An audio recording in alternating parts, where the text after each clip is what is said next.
तत् सृष्ट सृष्ट सृष्टेषु कोन्वखंडित धीः पुमान् ऋषिं नारायणं ऋते योषिन् मयि ये समायया. Amongst all kinds of living entities begotten by Brahma, namely men, demigods, and animals, none but the sage Narayana is immune to the attraction of Maya in the form of woman. Tat srishta srishta srishteshu. Tena Brahmana srishta marichyadaya. Marichi and others are created by Brahma. Taihi srishtaha Kashyapadaya. Kashyapa and others are created by them. Tairapi srishtaha Deva Manushya Adaya. Devas, Manushyas, and others are created by them. Teshu Madhyeshu. Amongst them, there is no one other than Narayana Rishi, who is free from the attraction to Maya in the form of a woman. Teshu Madhyeshu Katam Bhuteshu.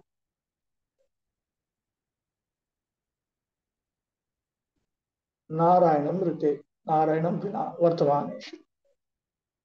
Narayanam An Upasineshu Tyartha. Other than Narayana means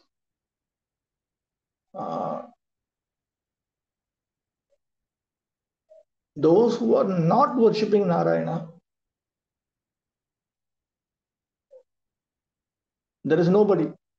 There's no one who is free from attraction to Maya in the form of woman if he is not worshipping Lord Narayana. Teshu madhye Narayanam vina iti na vyakheyam Narayanasya vidhi srijyatva apattehe. One should not interpret this to mean that amongst those who are created, Narayana is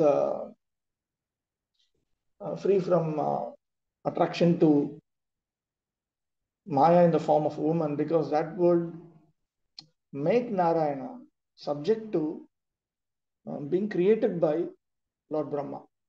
But Narayana Rishi is not created by Lord Brahma.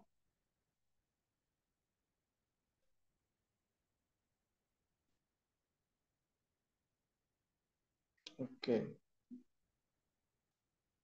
Let me see one.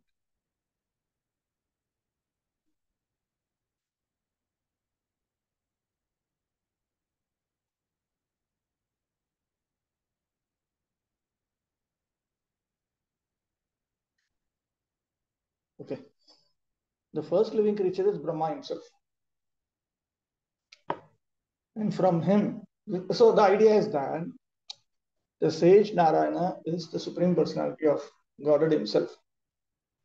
He is not actually created by Brahma or by those created by Brahma, or created by those created by those created by those created by Brahma.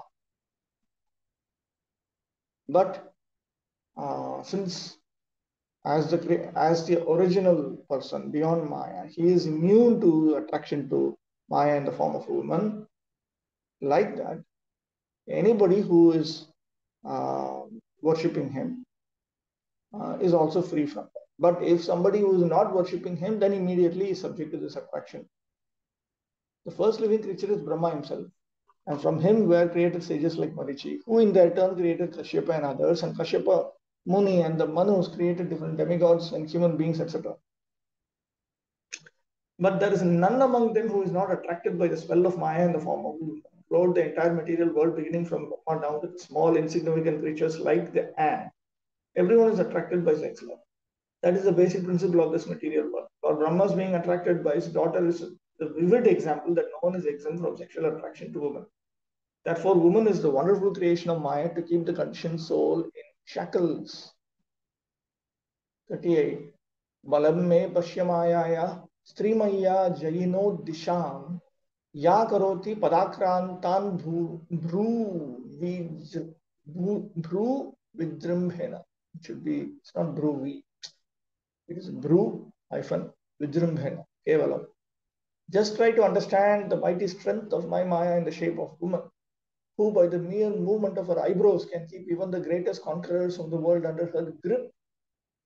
Disham Jainaha, Sarvaha Dishaha, Vijitya, Swa Antahpuram Agatan, Chakravartinaha api, Ya, Mam Tyakva Anya Deshiya Strihi Sambhoktam Digvijayam Karoshi, Thik Tvam Iti, Vyanjakena, Kopa Kutilikritena Vru Vijrimbhena, Manini Strijatihi, Tan Prathamataha, Padakranta, Padaprahara Paribhuta Karoti, Iti Kevalam Nirnitam. It is well known that even emperors who conquer all directions, after conquering those directions, when they enter into their inner quarters, the ladies, which means his wives and so on, they tell him, uh, you gave me up and you wanted to conquer all the directions. You go and conquer all directions in order to enjoy women from various places.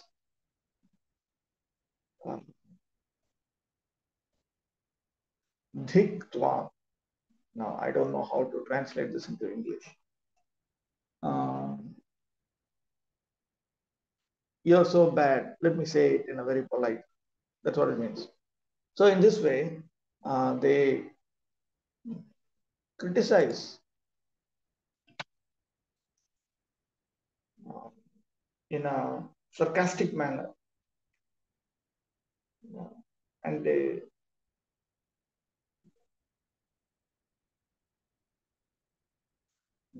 move their eyebrows in anger. So this woman, what do they do to these men? They actually kick them with their feet. This is very clearly known. Natri Uttar Anveshtavya iti bhava.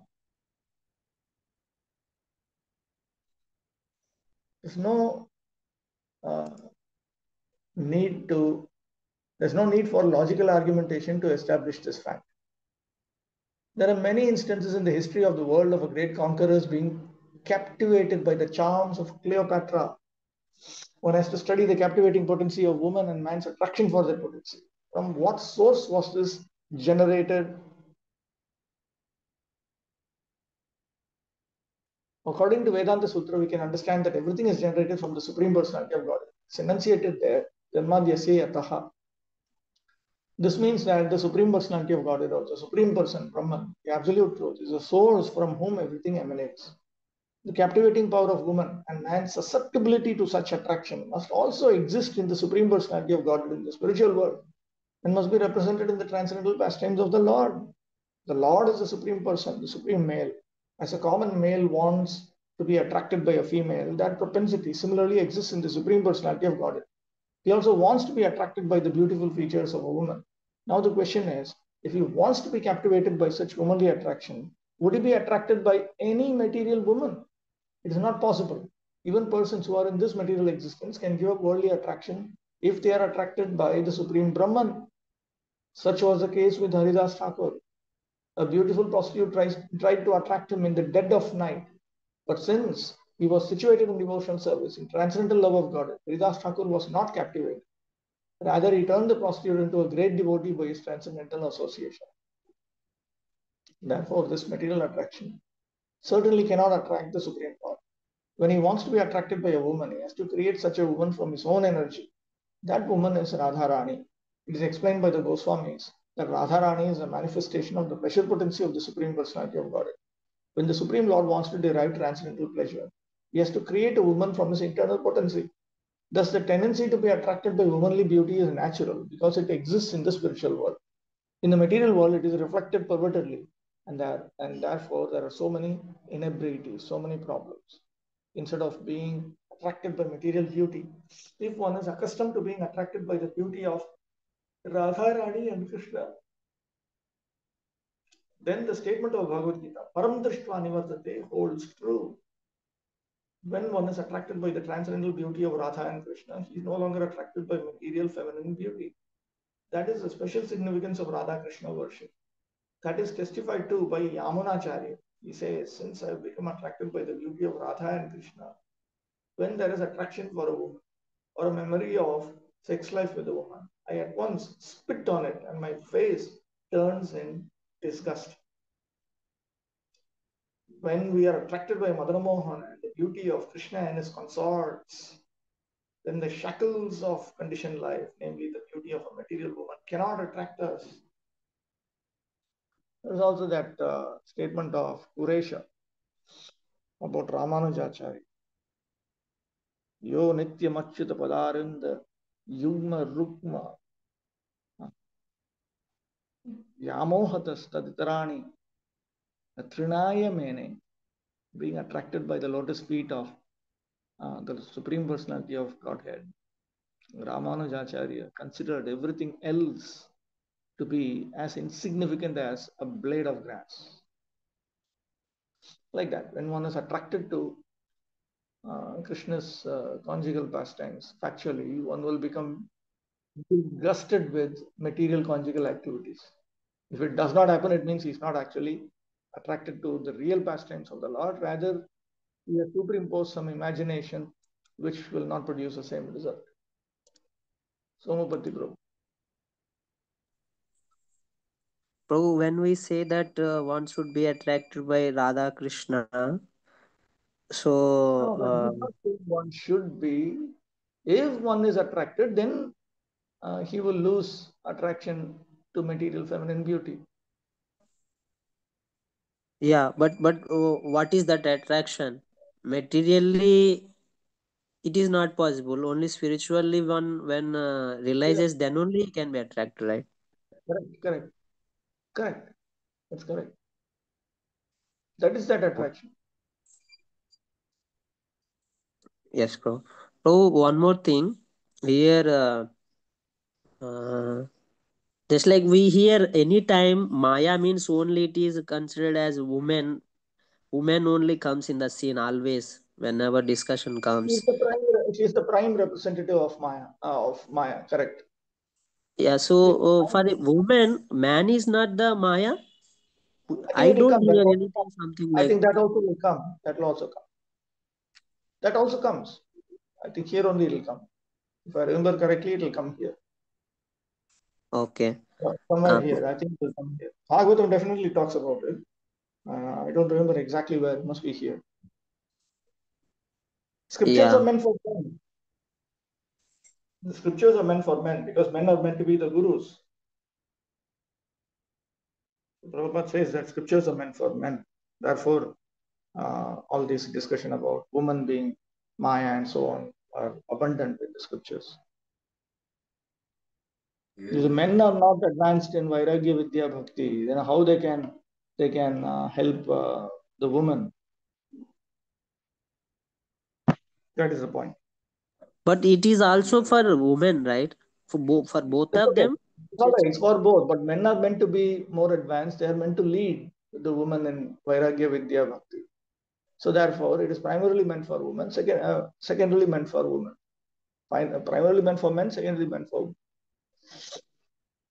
The gurus are meant to be more advanced than the shishyas. That is the point. Yes, bro. Bro, in the previous sloka, means in the 37th sloka, yesterday we were discussing that we have to pray to Madan Mohan. So in another place, it also comes like we have to pray to Narshing Dev also. Some prayers are there in seventh canto it comes. Then again, we also saw when one is having lust, then he has to meditate on the lotus feet of the Lord or in the eyebrows. So we see different places, different types are mentioned. So which one we have to actually follow, or everything should we follow? Yeah, there are all these options are there. One can choose whichever one wants. You can do everything also, which is very wonderful.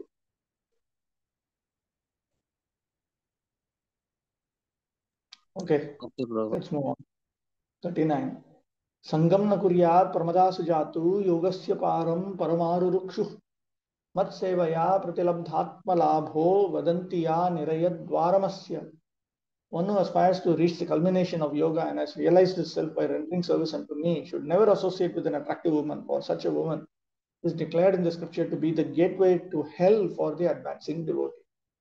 Pramadasu sviyasu api sangam asaktim param param arurukshuhu ज्ञानी च प्रतिलब्धात्म भावः भक्तः च न कुर्यात्. One should not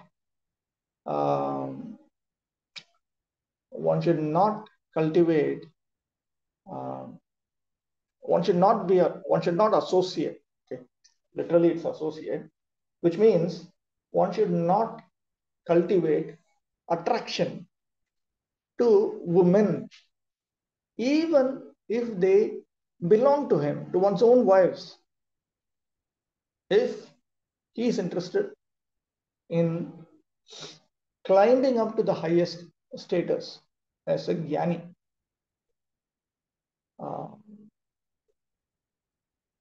and if he's a bhakta who has come to the point of spiritual understanding, tena no shayana patatyada iti nyayena karmi stri kridapi na dushyati iti labhyate. So from this it is understood one who is already lying on the ground cannot fall down.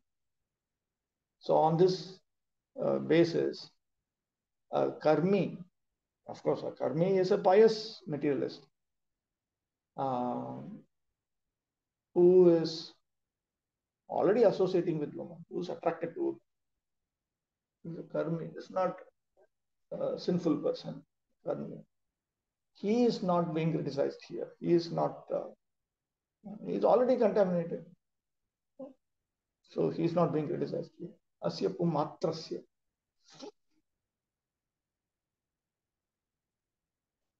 For every man, this is the situation. The culmination of yoga is full Krishna consciousness. This is affirmed in Bhagavad Gita. A person who is always thinking of Krishna and devotion is the topmost of all yogas. And in the second chapter of the first canto of Srimad Bhagavatam, it is also stated that when one becomes freed from material contamination by rendering devotion service unto the Supreme Personality of God, he can at that time understand the science of God. Here the word pratilabdhatma labha occurs. Atma means self and labha means gain. Generally, conditioned souls have lost their Atma or self. But those who are transcendentalists have realized the self. It is directed that such a self-realized soul who aspires to the topmost platform of yogic perfection should not associate with young women. In the modern age, however, there are so many rascals who recommend that while one has genitals, he should enjoy women as much as he likes, and at the same time, he can become a yogi. In no standard yoga system is the association of women accepted. It is clearly stated here that the association of women is a gateway to hellish life.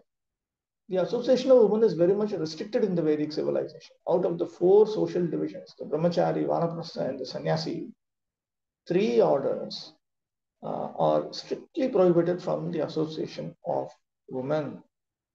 Only the grihasthas or householders are given license to have an intimate relationship with a woman, and that relationship is also restricted for begetting nice children. If, however, one wants to stick to continued existence in the material world, he may indulge in female association unrestrictedly. 40. Yopayati shanairmaya yoshideva vinirmita tamikshet atmano mrityum trinaih kupam ivavritam. The woman created by the Lord is a representation of Maya, and one who associates with such Maya by accepting services must certainly know that this is the way of death, just like a blind well covered with grass. Ya cha purusham viraktam gyatva swiya nishkamatam vyanjayanti shushushadim mishena upayati sapi anarthakarini ityaha. That woman who knows that a man is renounced and detached, she portrays herself uh, as being nishkama, devoid of passion, and on the pretext of menial service and so on, she approaches him. She also is the cause of calamities for that man. That is stated here. योपयाति इति इक्षेत इक्षेत अत्र तृण आच्छादितरूपस्य मयि जनः पततु इति भावना अभावात् कस्यचित् पार्श्वेऽपि अनागमनात् सर्वत्र उदासीना वा भक्ति ज्ञान वैराग्यादिमती वा उन्मादात् अचेतना निद्राणा वा मृतापि वा स्त्री सर्वथा एव दूरे परित्याज्या इति व्यञ्जितम्. Now, if you look at this example of a blind well covered with grass, the blind well that is covered with grass is not actually consciously uh, desirous, oh, may someone fall into me. So, from that, it is indicated. So, on the basis of this example, it is indicated.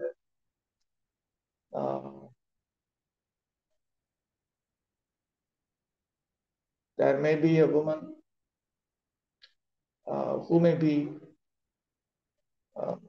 completely indifferent to everyone, who does not go near any man.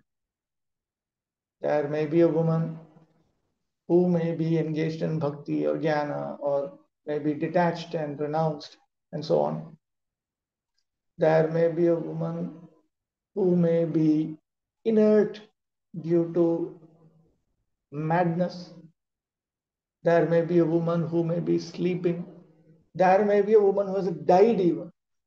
Under all circumstances, one should abandon from far, in every manner, a woman. A man should keep away.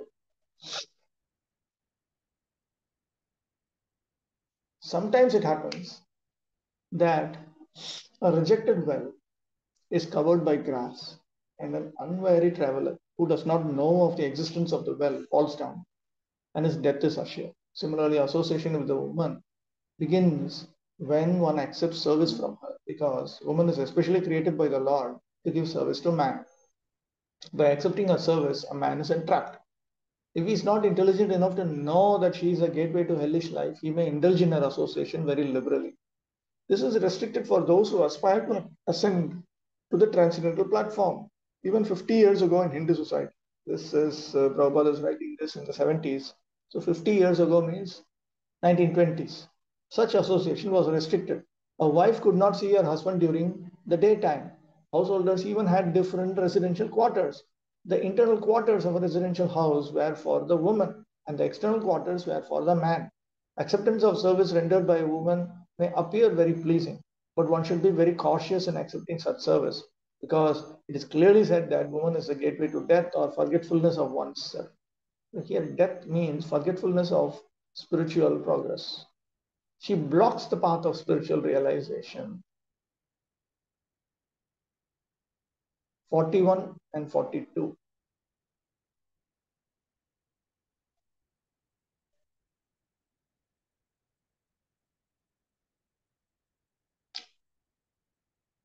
41. Yam manyate patim mohan manmayam vrishabhayatim stritvam stri sangatah prapto vittapatya grihapradam.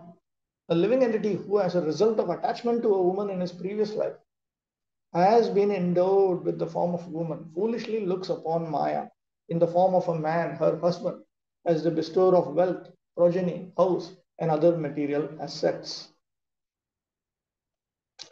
Yatha bhakti jnanavatam pumsam yoshid anartha hetu. Just as a woman is a cause of calamity for men who are engaged in bhakti and jnana, Similarly, for women who are engaged in bhakti and jnana, men are causes of anarthas. This is now spelled out in two verses beginning with text 41.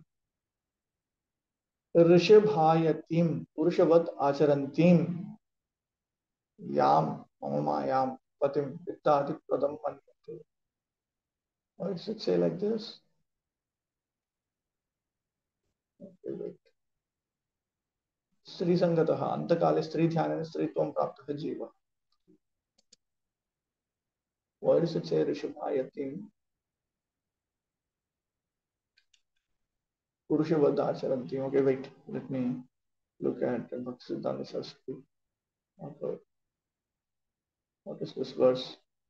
Yan manyate tati mohan. Is that the verse? Yes. 41.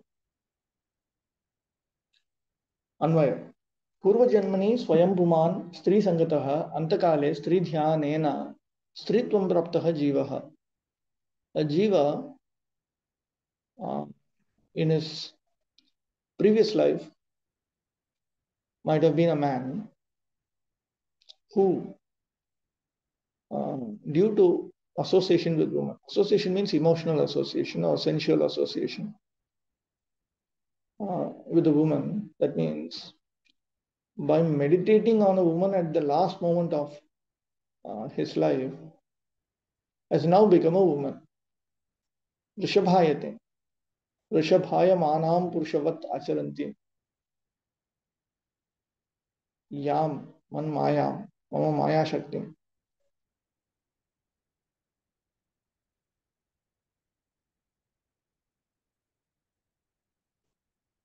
By being bewildered by my maya, which acts like a purusha.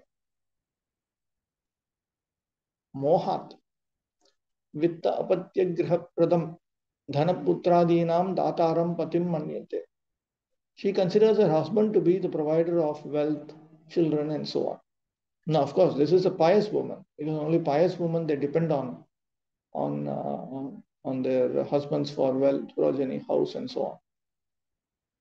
In pious women, they want to get all these things by themselves.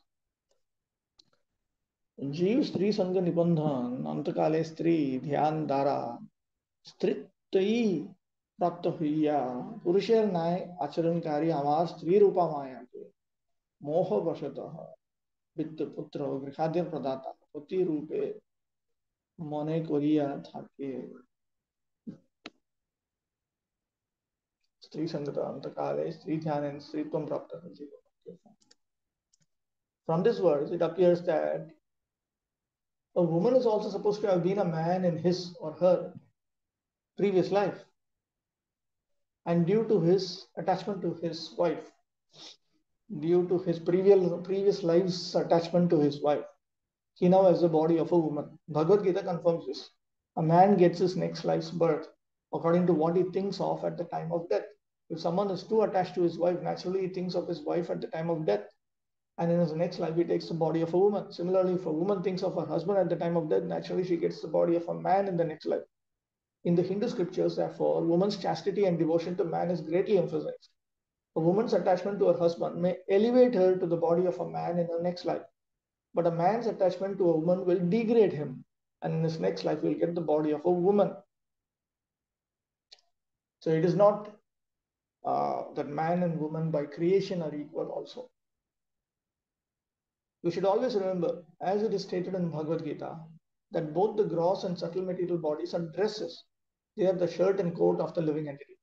To be either a woman or a man only involves one's bodily dress.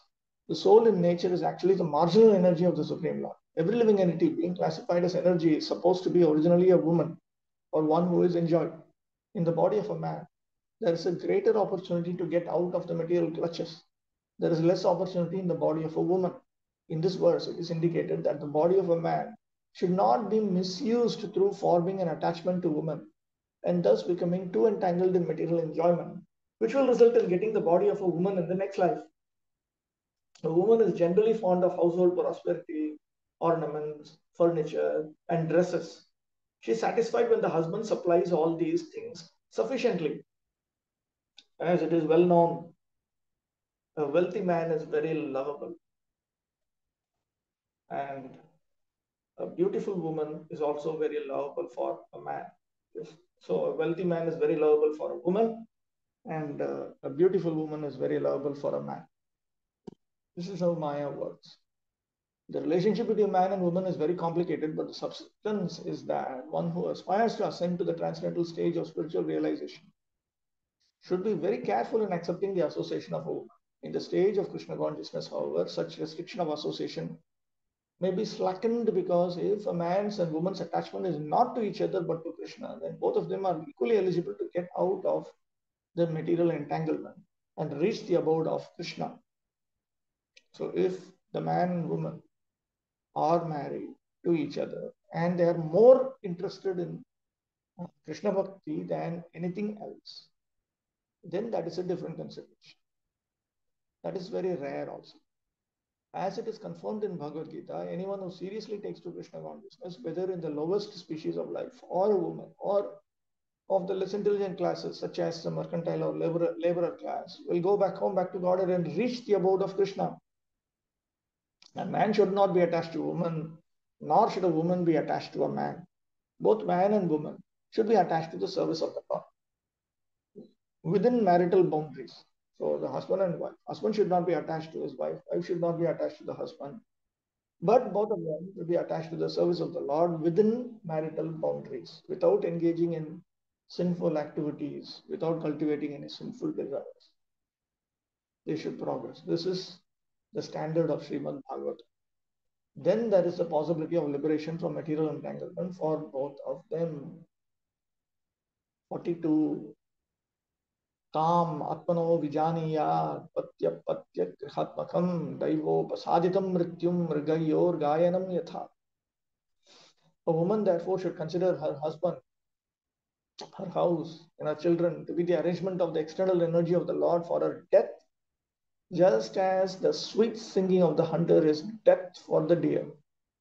Tam mayam patyadirupam mrityum janiya. She should understand that Maya has appeared. Maya, or her spiritual death, has appeared in the form of her husband, her house, her children, and so on. Yatha mrigayoho lubdhakasya ganam. Why does it say mrigayoho? Why is it mrigayoho?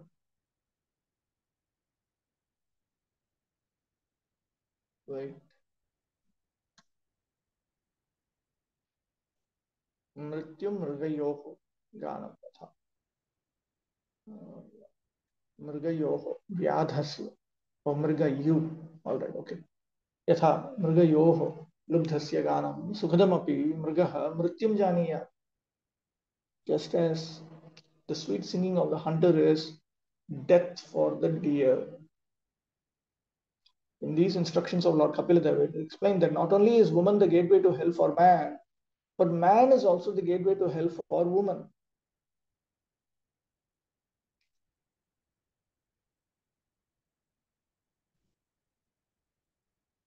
Homosexuality is worse than this. Not that one thinks, okay, men and women are hell to each other, therefore I can have same-sex relation. That is worse than hell. It's a question of attachment. A man becomes attached to a woman because of her service, her beauty, and many other assets. In today's world, men are not even sufficiently attached to their wives, because of which there is divorce and so on. Because they're not carrying out their common duties and specific duties. But when one carries out one's common duties and specific duties, then these considerations come into place. And similarly, a woman becomes attached to a man for his giving her a nice place to live, ornaments, dress, and children. See, it is a woman's duty to give her service and provide her husband with various assets. And it is a duty of a man to provide her a nice place to live, ornaments, dress, and children. But if that itself becomes a cause of mutual attachment, which prevents spiritual progress, it becomes a gigantic mess. It is a question of attachment for one another. As long as either is attached to the other for such material enjoyment, the woman is dangerous for the man and the man is also dangerous for the woman. But if the attachment is transferred to Krishna, both of them become Krishna conscious and then marriage is very nice. Rupa Goswami therefore recommends anasaktasya vishayan yatharham upayunjatah nirbandha Krishna sambandhe yuktam vairagyam achyate. This is Bhakti Rasamrita Sindhu 1.2.25. Man and woman should live together as householders in relationship with Krishna only for the purpose of discharging duties in the service of Krishna. That means they should execute their Krishna consciousness. They should execute their material duties in such a manner that they progress in Krishna consciousness. That is something called progress. It is a development of various spiritual qualities. Even in Bhagavad Gita, we find Krishna has given 3 different lists. In chapter 2, he provides a list of qualities of a Sthita Pragya. In chapter 12, he provides a list of a devotee of Krishna from text 13 onwards. Then in chapter 14, he gives a list of qualities of a person who has transcended the 3 modes of material nature. So 3 times Krishna gives lists. That is for checking whether we are progressing or regressing or frozen. So man and woman who are in a marital relationship should avoid sinful activities, offenses, and engage in the activities of so that they can progress in Krishna consciousness. Engage the children, engage the wife, and engage the husband, all in Krishna conscious duties, in duties filled with Krishna consciousness. And then all these bodily or material attachments will disappear. Since the medium is Krishna, the consciousness is pure and there's no possibility of degradation at any time. So Bhaktivinoda Thakur is ideal for this. So those who follow Bhaktivinoda Thakur will be able to progress. Those who are Grihatyagi should accept Bhaktisiddhanta Saraswati Thakur as their idea. They will also progress. 43. Dehena jiva bhutena lokal lokam anubrajan bhunjana eva karmani karotya viratam puman. Due to his particular type of body, the materialistic living entity wanders from one planet to another, following fruitive activities. In this way, he involves himself in fruitive activities and enjoys the result incessantly. Tadevam jivasya samsaraha prapanchitaha. So in this manner, the material existence of a jiva has been elaborated. Tatra evam shankate. Now he brings about a question. No, jiva shubhashubham karma yena dehena kurite tam deham tyaktva dehantere tatphalam swargadikam bhumte iti ko nyaya. What is the logic that what is the logic in a jiva executing auspicious and inauspicious activities in one body, and then he gives up that body and he receives the results for those auspicious, inauspicious activities in another body through experience of swarga, naraka, and so on. Tatra yenaiva dehena karma kurute tenaiva dehena bhumte ityaha. So then he points out that in that very body with which he executes material activities, he experiences the consequences for those activities in that very body.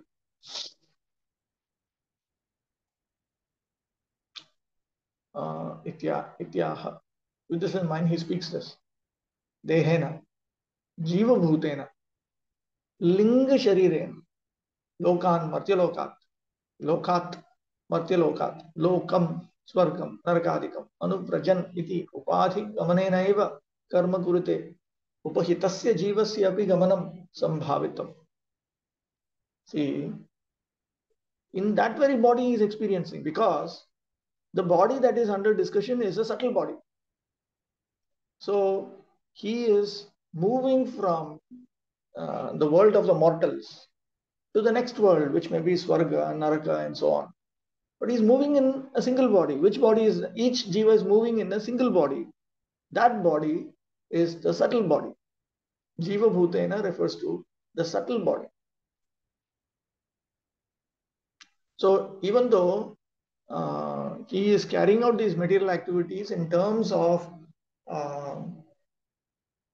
material designations. Actually, Swarga, Naraka, these are all features of matter, of material existence. So because the subtle body is said to be moving, here the jiva is also said to be moving.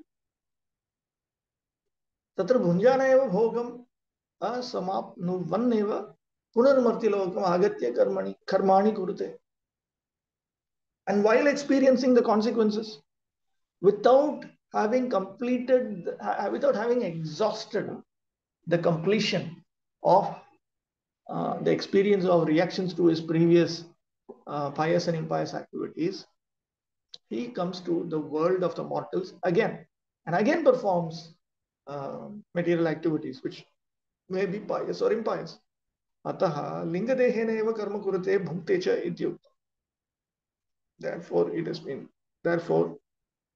is said that jiva performs his karma only through his subtle body, and he experiences the consequences through his subtle body. The gross body is just an external covering for the subtle body. When the living entity is encaged in the material body, is called jiva bhuta, and when he is freed from the material body, is called brahma bhuta. See, in Bhagavad Gita also, Amayvamsho jiva loke jiva bhuta sanatana, and brahma bhuta prasannatma nashochati na kankshati. By changing his material body birth after birth, he travels not only in the different species of life, but also from one planet to another. Lord Chaitanya says that the living entities bound up by fruitive activities are wandering in this way throughout the whole universe. Brahmanda Brahmite. Kono Bhagavan Ji, Guru Krishna Prasade Pai, Bhakti Lata Beej. Lord Chaitanya says that the living entities bound up by fruitive activities are wandering in this way throughout the whole universe, and if by some chance or by pious activities they get in touch with the bona fide spiritual master by the grace of Krishna, then they get the seed of devotion service. After getting the seed, if one sows it within his heart and pours water on it by hearing and chanting, the seed grows into a big plant, and there are fruits and flowers which the living entity can enjoy even in this material world. That is called the Brahmabhuta stage. In its designated condition, the living entity is called materialistic, and upon being freed from all designations, when he is fully Krishna conscious, engaged in devotion service, he is called liberated. Unless one gets the opportunity to associate with the bona fide spiritual master by the grace of the Lord, there is no possibility of one's liberation from the cycle of birth and death in the different species of life and through the different grades of planets. I thought I saw something here in the chat box. When you said to follow Bhaktivinoda Thakur, Bhaktisiddhanta Sir, can you explain in little details what of them taught? Bhaktivinoda Thakur demonstrated how one should be an ideal grihastha. Bhaktisiddhanta Saraswati Thakur demonstrated how to be an ideal grihatyagi. So that's what I meant. If you want to know details about them, you should read about them in their biographies. Mohan Radhapati. Prabhu, you told that the acts are actually performed by the subtle body. So, but we see that it's with three kinds of sinful activities, or those that we say, mansa, vacha, karmana. So it's performed through both subtle and gross body, no? The gross body is a medium with which we interact with the environment in the wakeful stage. Even in a dream, we are speaking things, we are touching things, we are doing all this. No, it is all happening with the subtle body only.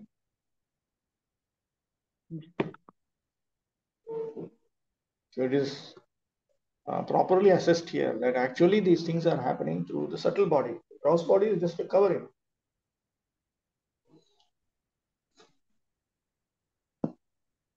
And therefore, it is appropriate that one receives the reactions to the activities that are performed through the same body.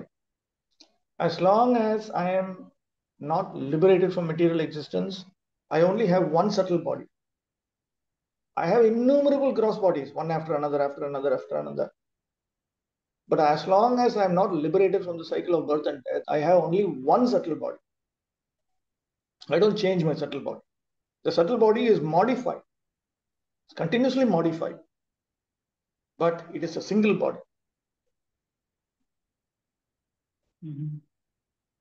Very interesting food for thought.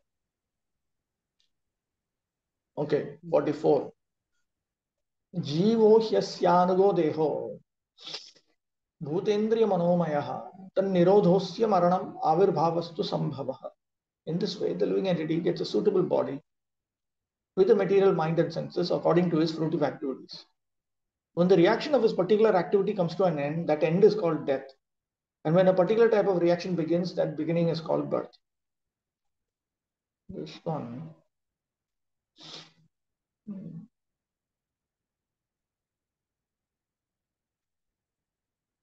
So let me read out the Anvaya.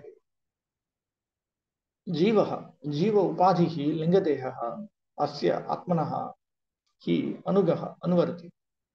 Here Jivaha refers to the subtle body of the Jiva. The subtle body of the Jiva is also referred to as a Jiva. Sometimes the gross body of a Jiva is referred to as Jiva. Like for instance, Jivo Jivasya Jivanam.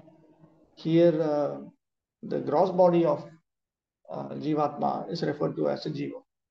So similarly, here in the current verse, Jiva refers to the subtle body, which is actually an upadhi or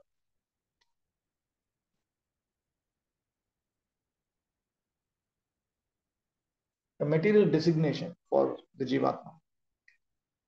So the subtle body follows the Jivatma. Jivaha, Jivopadhi, Lingadeha, Asya Atmanaha, Anugaha, Anuvarti, Bhutendriya Manomayaha, Stula, Bhuta, Adi Vikaraha, Dehaha, Bhoga Ayatanam, Tannirodha, Tayoho, Bhayoha, Dehayoha, Nirodha, Karya Yogyata, Jivasya Maranam Uchyate, Avirbhavatu Sambhava, Janma Uchyate. The gross body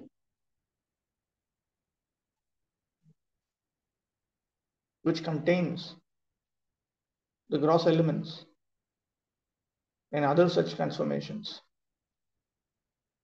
is the platform of experience.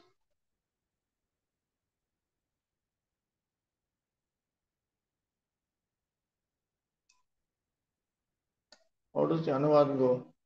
Jiver Upadhi Roop Lingadeha Atmar Anuvarti Evang Stula Deha Stula Bhutadir Vikar Roop Bhog Ayatan E Stula Deha E Ubhayer Nirod Arthat Karja Jogyatar Bhavi Jiver Mrityu. Okay, so when the gross body becomes incapable of functioning, then that is referred to as death. Jiver Mrityu Name Gachita Hoy. এই উভয়ের প্রকট অবস্থায় জীবের জন্ম. And when the gross body becomes capable of functioning, means then it becomes a medium for the subtle body to act. Then that is referred to as birth. Sarartha Darshini. Nanu tarhi itaha martilokat mritva swargam bhukte swargat agatya jayate ittu iti mrityu janma pratitihi kutaha asti. So if he dies in this world of mortals and experiences Swarga, then from Swarga he comes here and takes birth. Then from where we have this experience of death and birth, Ityataha. With that in mind, he speaks the current verse. Jivaha, Jiva Upadhihi, Lingadehaha, Tatha, Asya Atmanaha, Anuvarti, Stuladehaha, Bhoga Ayatanam, Militva. So you have the subtle body, which is a material designation for the Jiva. And then you have the gross body, which is the platform for the experience of that Jivatma. And that gross body follows that subtle body, which itself follows the Jivatma. Eka eva dehaha bhutendriya manomayaha bhavati. So together, the subtle body and gross body together constitute a single body which has gross elements, which has senses, and which has the mind. Tasya nirodha karya ayogyatvam. When there is an obstruction to that combined body, which means when they are incapable of functioning, asya jivasya maranam, then we refer to it as that jiva's death. Taccha stula deha vigame sulantara prapti prakkale bhavet. That happens after the soul with the subtle body leaves the gross body, and before that they get the next gross body. Sushupta adau tu swakarya akaritve api karyam prati yogyata asti eva. When one considers experiences such as deep sleep, even though the functioning of the gross body is not manifest, still the capacity to function exists. Sushupti bhange sati sadhya eva tat yogyata darshanat, because we see that as soon as that the deep sleep is broken, immediately the body exhibits its capacity to function. The gross body exhibits its capacity to function. The mind also exhibits its capacity to function. Subtle body also is capable of function. Avirbhava, prakati bhava, to sambhava jan. So when that capacity to function is manifested, that is birth. Such a bhogayatana deha vigame stulantara praptau garbhat nishkramana samaye bhavet.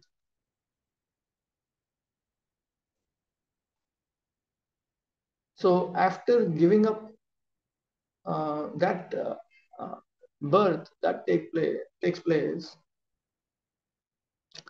after giving up one gross body, which is a platform for experience, and after attaining the next gross body, at the time when that body comes out of the womb of the mother,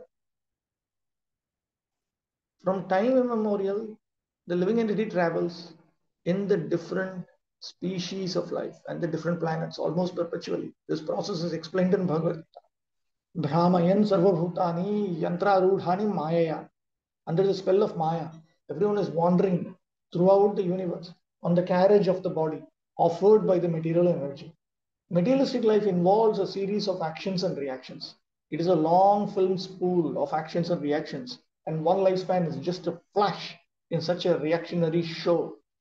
When a child is born, it is to be understood that this particular type of body is the beginning of another set of activities, and when an old man dies, it is to be understood that one set of reactionary activities is finished. We can see that because of different reactionary activities, one man is born in a rich family and another is born in a poor family, although both of them are born in the same place at the same time and in the same atmosphere. One who is carrying pious activity with him is given a chance to take his birth in a rich or pious family, and one who is carrying impious activity is given a chance to take birth in a lower, poor family. So, in other words, there is infallible justice. If I have stolen money, let's say, then I will have to experience the consequence of that. In this lifetime, I will experience a little bit of that consequence in terms of a punishment by the laws of nature. And in future lifetimes, I will have to be poor. So when I'm poor, no matter what I do, I cannot become rich because it's a punishment. The change of body means a change to a different field of activities. Similarly, when the body of a boy changes into that of a youth, the boyish activities change into youthful activities. It is clear that a particular body is given to the living entity for a particular type of activity. This process is going on perpetually from a time which is impossible to trace out. Vaishnava poets therefore say, Anadi karma phale, which means that these actions and reactions of one's activity cannot be traced, for they may even continue from the last millennium of Brahma's birth to the next millennium. We have seen the example in the life of Narada. In one millennium, he was the son of a maidservant, And in the next millennium, he became a great sage. So that big picture should be understood. 45 to 46.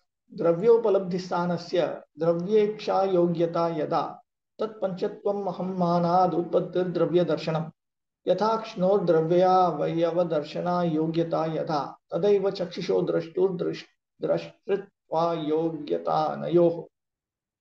When the eyes lose their power to see color or form due to morbid affliction of the optic nerve, the sense of sight becomes deadened.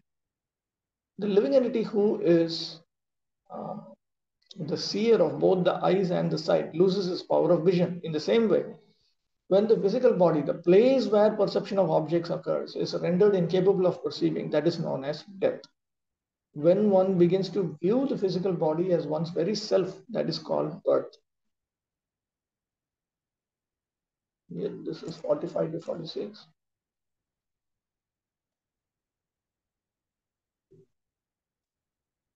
Should be 47.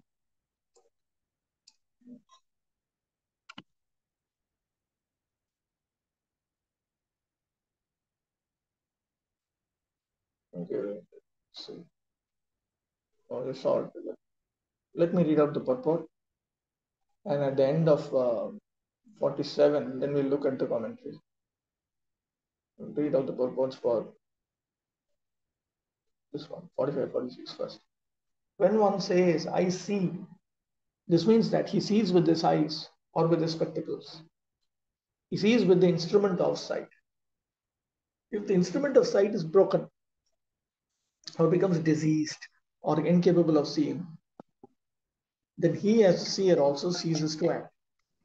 Similarly, in this material body, at the present moment, the living soul is acting. And when the material body, due to its incapability to function, ceases, he also ceases to perform his reactionary activities.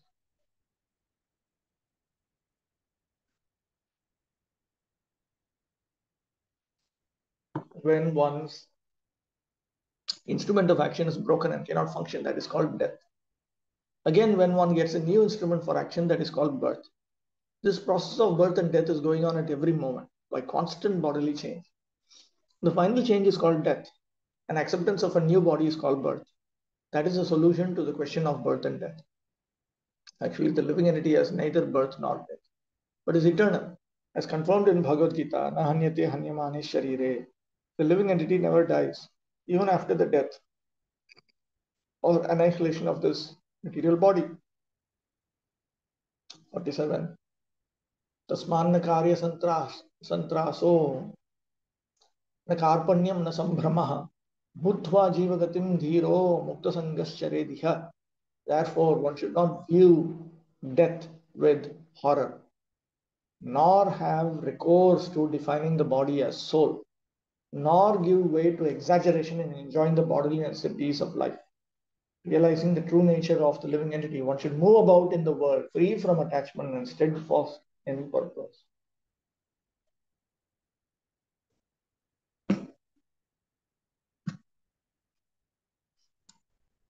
मृत्यु जन्मनो लक्षणम पुनः स्पष्टमाह द्रव्ये.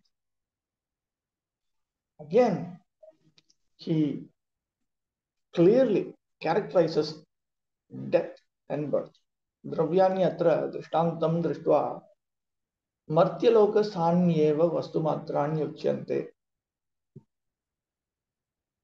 तानि च यद्यपि लिङ्गदेहेन एव उपलभ्यन्ते तदपि द्रव्योपलब्धिस्थानस्य स्थूलशरीरस्य भङ्गुरत्वे सति द्रव्य ईक्षायां यदा यत् योग्यता तद्देव पंचत्वम्. Here, the various items that are discussed are all part of material existence.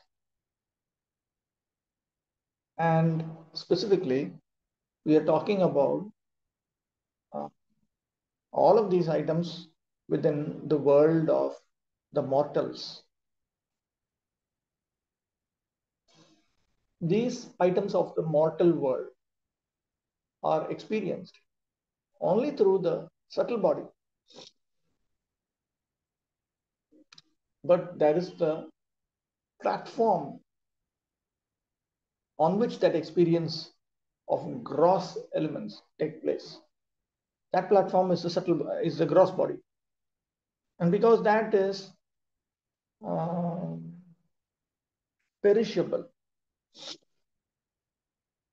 when that is destroyed, then the Sukshma Deha or the subtle body becomes incapable of experiencing gross elements. That itself is what is referred to as the death of the jiva. Tadeva jivasya maranam na swataha. Not that the jiva itself dies. Aham manat idam eva ahamiti stulantare abhimana praveshat utpattirjam. And then when the conception of I-ness, this is I. In this way, when there is identification with another gross body. In other words, when that sense of identification with one's latest gross body enters into one, that was what is referred to as birth. Utpattihi janma. Dravyasya martyalokastha vastu matrasya darshanam darshana hetuhu. The ability to see the items of the world of mortals.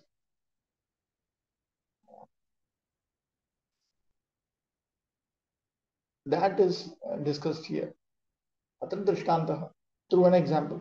Yatha akshnor netrago lakayo dravya avayavana darshane ayogyata kacha, what is this? Kachaka amaladi dosha rupena bhangurattvena bhavet tadeva chakshusha indriyasya ayogyata anayo sthana chakshushoho yada ayogyata.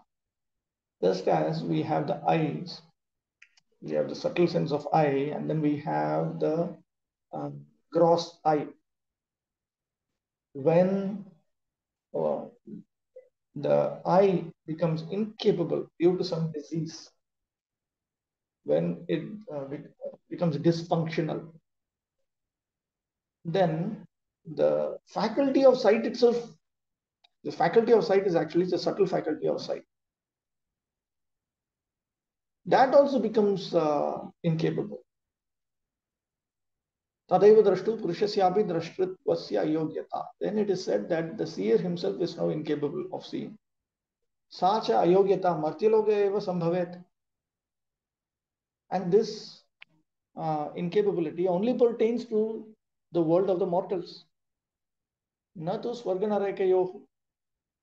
It does not pertain to swarga or naraka because they are subtle.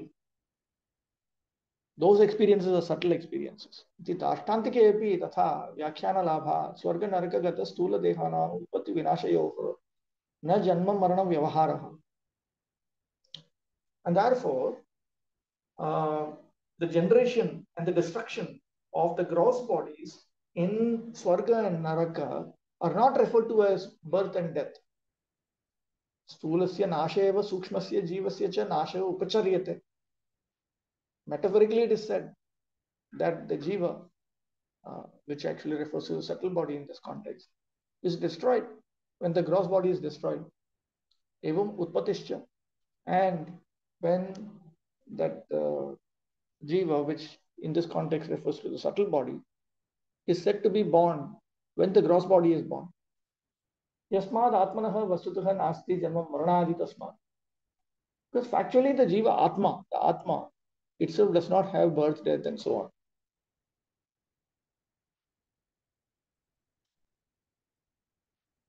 A sane person who's understood the philosophy of life and death is very upset about hearing of the horrible hellish condition of life in the womb of the mother or outside of the mother.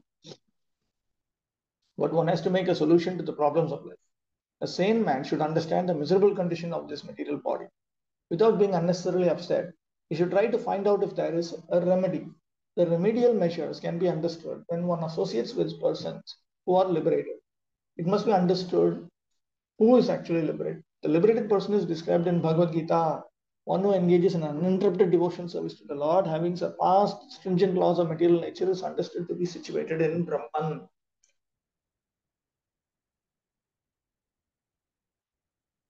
Yo vyabhicharena bhakti yogena sevate saguna samatityayitan brahma bhuyaye kalpate.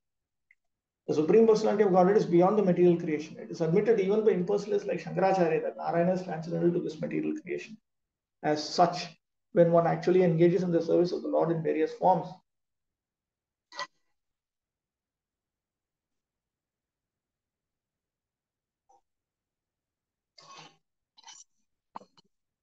either Narayana or Radha Krishna or Sitaram, he is understood to be on the platform of liberation.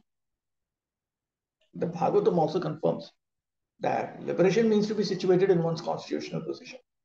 Since a living entity is eternally the servitor of the Supreme Lord, when one seriously and sincerely engages in the transcendental loving service of the Lord, he is situated in the position of liberation. One should try to associate with a liberated person, and then the problems of life, namely birth and death, can be solved. While discharging devotion service in full Krishna consciousness, one should not be miserly. He should not unnecessarily show that he has renounced this world. Actually, renunciation is not possible. If one renounces a palatial building and goes to a forest, there is actually no renunciation, for the palatial building is the property of the Supreme Personality of Godhead. And the forest is also the property of the Supreme Personality of Godhead. If he changes from one property to another, that does not mean that he renounces. He was never the proprietor of either the palace or the forest. Renunciation necessitates renouncing the false understanding that one can lord it over material nature. When one renounces his false attitude and renounces the puffed-up position that he is also God, that is real renunciation. Otherwise, there is no meaning of renunciation. Rupa Goswami advises that if one renounces anything which could be applied in the service of the Lord and does not use it for that purpose, that is called Phalgu Vairagya, or insufficient or false renunciation. Everything belongs to the Supreme Personality of Godhead. Therefore, everything can be engaged in the service of the Lord. Nothing should be used for one's sense gratification. That is real renunciation. Nor should one unnecessarily increase the necessities of the body. We should be satisfied with whatever is offered and supplied by Krishna without much personal endeavor. We should spend our time executing devotional service in Krishna consciousness. That is a solution to the problem of life and death. 48. Samyak darshanaya buddhya yoga vairagya yuktaya maya virachite loke charenyasya kalevaram. Endowed with the right vision and strengthened by devotional service and a pessimistic attitude towards material identity, one should relegate his body to this illusory world through his reason. Thus, one can be unconcerned with this material world. Kalevaram nyasya. So, in this way, one should relegate the body. One should give up the body. One should give up the body means tatra asaktim tyatva. One should give up attachment to the body. It is sometimes misunderstood that if one has to associate with persons,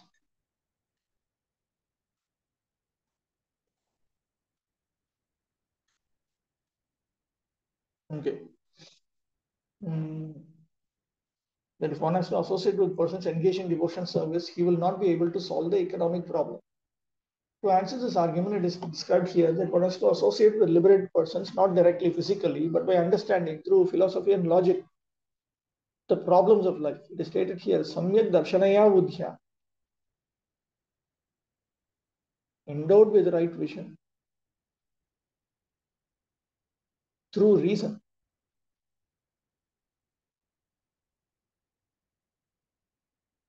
One has to see perfectly, and by intelligence and yogic practice, one has to renounce the world.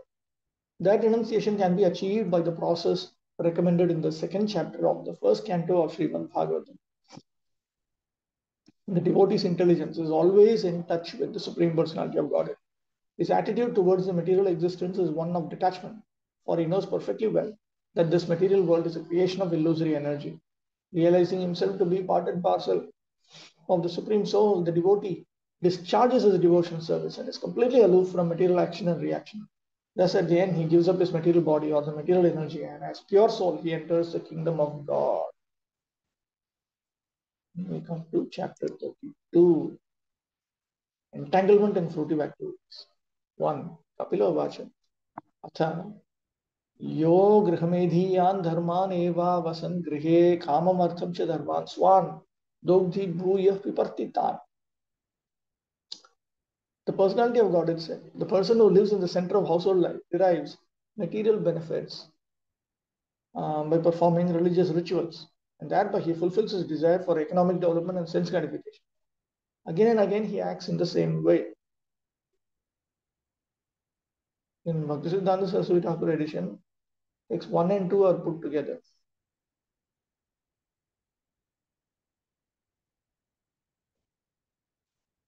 Why?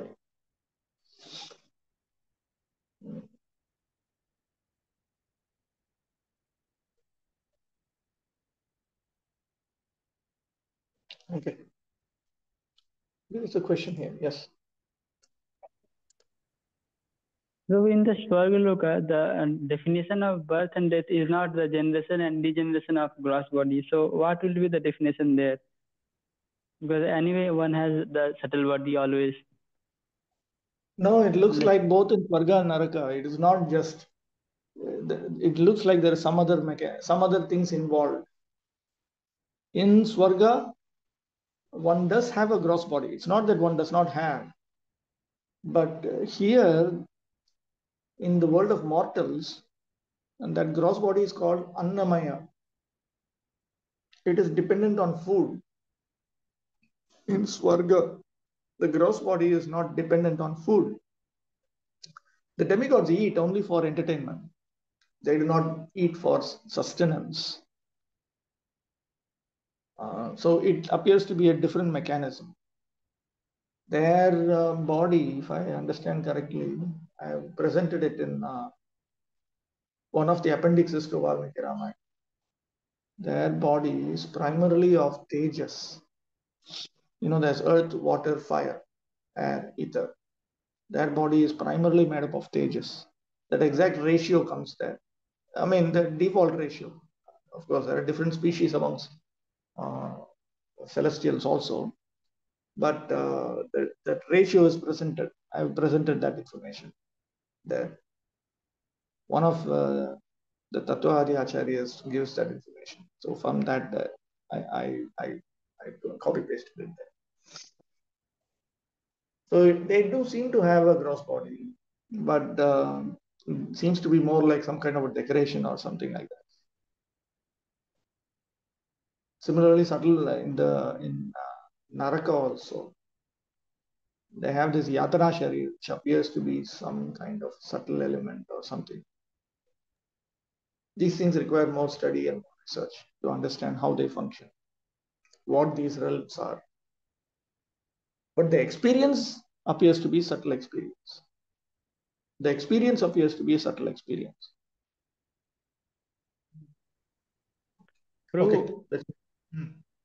these demigods, then when humans stop performing sacrifices, they get disturbed. Yeah, they do become disturbed. So that disturbance is not for the sake of their sustenance. They are sustaining on yajna. Appears to be so. But it appears to be some other technology. What exactly it means, yagya bhaga, how they survive on that basis, these things are not very clear to me. But definitely they are not eating gross foodstuffs in order to sustain their gross bodies. That yagya bhaga is also subtle now. It is not some gross thing. Here I perform the sacrifices in the proper manner according to the mantras.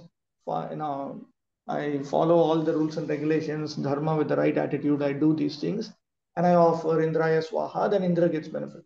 So it looks like some kind of subtle account transfer, something like that is happening. They are not dependent on gross elements to sustain their gross bodies.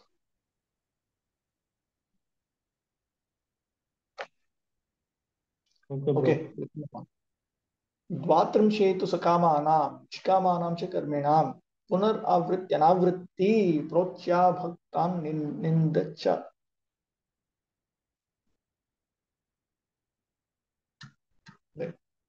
Where is that? Correct? Nindacha. It's correct. So in chapter 32, he talks about the Sakama Karmis and the Nishkama Karmis. He points out that the Sakama Karmis come back into this world, and that the Nishkama Karmis, they do not have to come back to this world.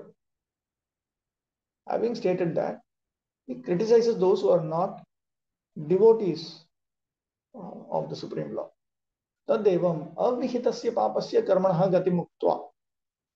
So far, he has described the destination of those who are engaged in sinful activities, activities which are not prescribed. Vihitasya kamya karmanah gatimaha. Now he describes the destination of those who engage in prescribed activities. Kamya karma. Griheva, grihameva avasan. Dharman dogdhi. He milks pious credits while staying at home. Literally, that's what he's saying here. Dohyamaha. Kamam artham cha dharmamscha. What exactly is he getting out? He's getting dharma artha kama. These are all conceived as some kind of a credit.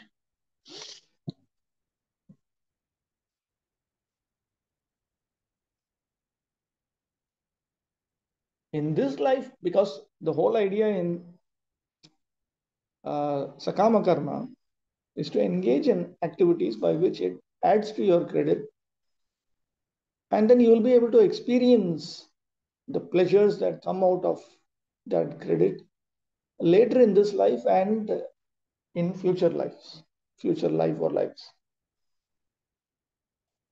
Bhuyah punarapitan dharman viparti purayati anadishtati. After having experienced the benefits of carrying out dharma within household life through dharma artha kama, again he comes back to carry out these activities of dharma again. So in that way, he again and again completes his religious obligations, and again experiences dharma artha kama. Yatha gas charayatva dugdhani dogdhi. Just as one puts the cows out for grazing and then he milks them. So like that, punarapi dugdha prapti ashaya tas charayati. Again and again he is sending the cows for grazing so that they can eat their grass, so that they become capable of giving the milk, and then he takes out the milk. So like that, again and again he performs dharma, from which he attains pious credits, along with artha and kama, which he enjoys. And then again, life after life, he does this. There are two kinds of householders. One is called Grihamedi and the other is called Grihastha. So when Prabhupada refers to Grihamedi, he's talking of a Sakama Karmi. By talking of a Grihastha, he's talking of a Nishkama Karmi. The objective of the Grihamedi is sense gratification. The objective of the Grihastha is self-realization. Here the Lord is speaking about the Grihamedi, or the person who wants to remain in this material world. His activity is to enjoy material benefits by performing religious rituals for economic development and thereby ultimately satisfy the senses. He does not want anything more. Such a person works very hard throughout his life to become very rich and eat very nicely and drink. By giving some charity for pious activity, he can go to a higher planetary atmosphere in the heavenly planets in his next life, but he does not want to stop the repetition of birth and death and finish with the concomitant miserable factors of material existence. Such a person is called the Grihamedi. So Grihamedi is a pious householder who has no interest in spiritual problems. A Grihastha is a person who lives with family, wife, children and relatives but has no attachment for them. He prefers to live in family life rather than as a mendicant or sannyasi, but his chief aim is to achieve self-realization or to come to the standard of Krishna consciousness. Here, however, Lord Kapila Deva is speaking about the Grihamedis who have made their aim the materialistically prosperous life which they achieve by sacrificial ceremonies, by charities, and by good work. They're posted in good positions. And since they know that they're using up their assets of pious activities, they again and again perform activities of sense gratification. It is said by Prahlad Maharaj, Punah punascharvita charvanana. They prefer to chew the already chewed. Again and again, they experience the material pangs, even if they are rich and prosperous, but they do not want to give up this kind of life. 2. Sachapi bhagavad dharma kamamudha prangmukha yajate kratubhir devan pitrim cha shraddhayan vitaha. Such persons are ever bereft of devotional service due to being too attached to sense gratification. And therefore, although they perform various kinds of sacrifices and take great vows to satisfy the demigods and forefathers, they are not interested in Krishna consciousness, devotional service. Vihita kridapi asau nindya eva adhikari itya aha. Well, this is verse number.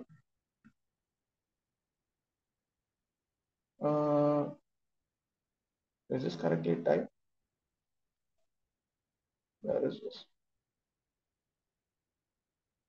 Vihita kridapi asau nindya eva adhikari itya sachapi. Comes towards the end in Bhaktisiddhanta Saraswati's edition. So even though they are carrying out the activities which are prescribed, he is criticizing them. Lord Kapila criticizes them.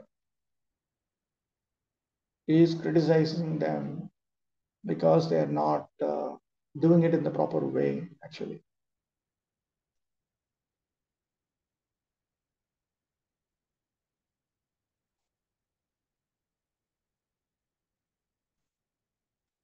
India eva adhikari. Why does he say like this? He is fit to be criticized. He is fit to be considered a person who is worthy of criticism. Okay, this purport we'll look into it in the next session. Panchakalpatarubhyascha Upasindhibhyo Vacha Paritanam Bhavanebhyo Vaishnavebhyo Namo.